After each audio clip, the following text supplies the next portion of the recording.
Você já se perguntou como a gasolina, esse líquido inflamável extraído do subsolo que move carros, aviões, caminhões e até cortadores de grama, é realmente feita? Ela parece simples quando sai da bomba no posto, mas o caminho até ali envolve ciência, engenharia pesada, calor extremo e até um pouco de geologia. No vídeo de hoje vamos descobrir os bastidores da produção do petróleo, uma operação complexa e de alto risco que começa muito antes de qualquer bomba de combustível. Antes de seguirmos, não se esqueça de dar um like nesse vídeo e seguir o canal para mais vídeos como esse, em que desvendamos os segredos por trás do processo industrial de diversos produtos do nosso dia a dia. Desde o ronco dos motores nas grandes cidades até os trajetos silenciosos na estrada, a gasolina é o combustível que impulsionou a revolução automotiva do século XX. Hoje, abastecer os mais de 800 milhões de veículos no mundo requer cerca de 7 bilhões de litros de gasolina por dia. E embora hoje a gasolina seja essencial para o mundo moderno, ela nem sempre teve esse status. No início da exploração do petróleo, era apenas um subproduto da querosene, que era muitas vezes descartado.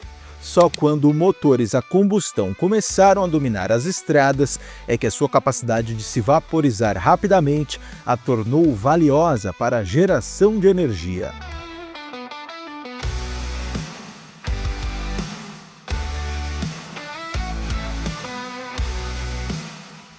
Tudo parte do petróleo bruto, um líquido preto, viscoso e com odor marcante, enterrado a quilômetros de profundidade. Ele se formou há milhões de anos, quando organismos vivos se acumularam nos fundos dos mares, foram cobertos por camadas de sedimentos e, ao longo de eras, transformaram-se em hidrocarbonetos devido ao calor e à pressão. É o chamado ouro negro, e boa parte dele está em regiões como o Golfo Pérsico, Alasca, Golfo do México e o icônico estado do Texas, onde a extração começou oficialmente em 1894, explodindo em 1901 após uma empresa triplicar a produção da noite para o dia. A produção de petróleo no pré-sal brasileiro atingiu recordes recentes e representa a maior parte do total nacional. Em setembro de 2024, o pré-sal foi responsável por 81,2% da produção nacional de petróleo e gás natural, com um volume de 3,68 milhões de barris de óleo equivalente por dia.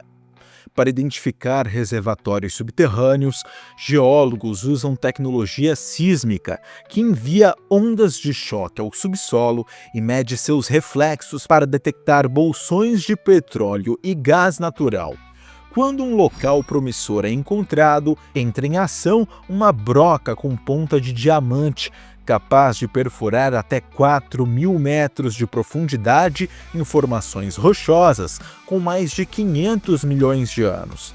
O processo de extração do petróleo é intenso, a fricção gera calor extremo, então a água pressurizada é injetada continuamente para resfriar a ponta da broca e trazer os detritos em forma de lama até a superfície.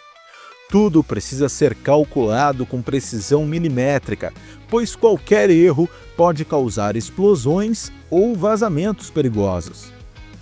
Quando um reservatório potencial é identificado, a área é perfurada para testes. Amostras são retiradas e analisadas quimicamente para confirmar a presença de petróleo. Uma vez confirmada, os poços são perfurados.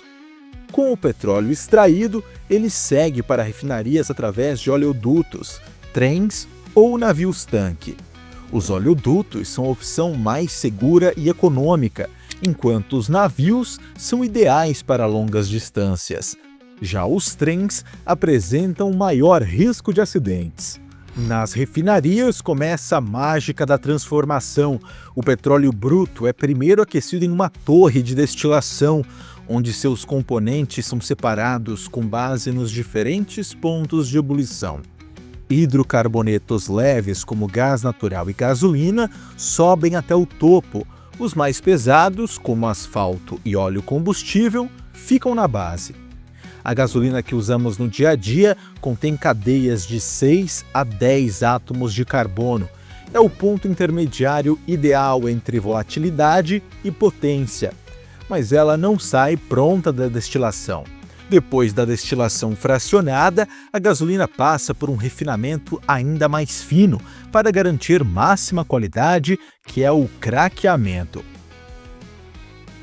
Essa etapa é um processo que quebra moléculas grandes em moléculas menores e mais úteis. Isso pode ser feito com calor extremo ou com catalisadores, que tornam tudo mais eficiente e limpo. Outro processo complementar, chamado polimerização, combina moléculas menores para formar cadeias desejáveis usadas como combustível.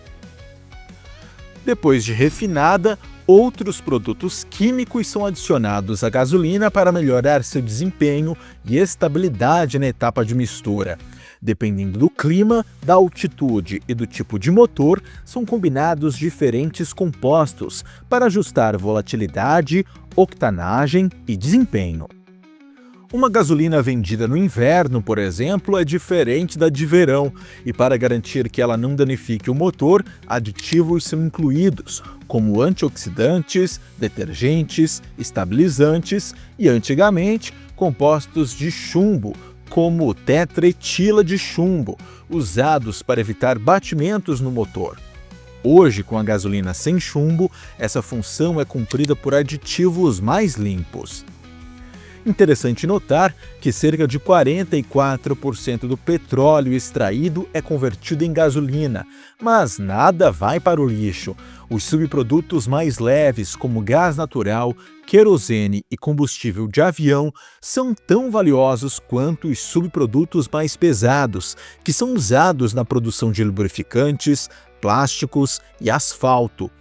Essa versatilidade tornou o petróleo um dos recursos mais valiosos da era moderna.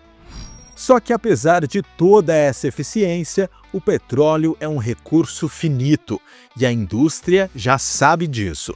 Empresas estão investindo em tecnologias para extrair cada gota possível das reservas existentes, como perfuração horizontal e injeção de gás. Ecometros e sensores inteligentes automatizam processos que antes exigiam centenas de operários. Tudo para maximizar a produção com um mínimo de impacto ambiental. Ainda assim, o futuro aponta para além da gasolina, a eletrificação dos transportes, as energias renováveis como solar e eólica e os avanços em biocombustíveis já começaram a redesenhar o mapa energético do mundo. A era do petróleo pode ter moldado o século XX, mas o século XXI será movido por soluções mais limpas, mais inteligentes e mais sustentáveis. E agora que você sabe tudo isso, dá até para olhar para o painel do carro com outros olhos, né? Se quiser descobrir como outros produtos são feitos, continue explorando nosso canal Maquinar Brasil.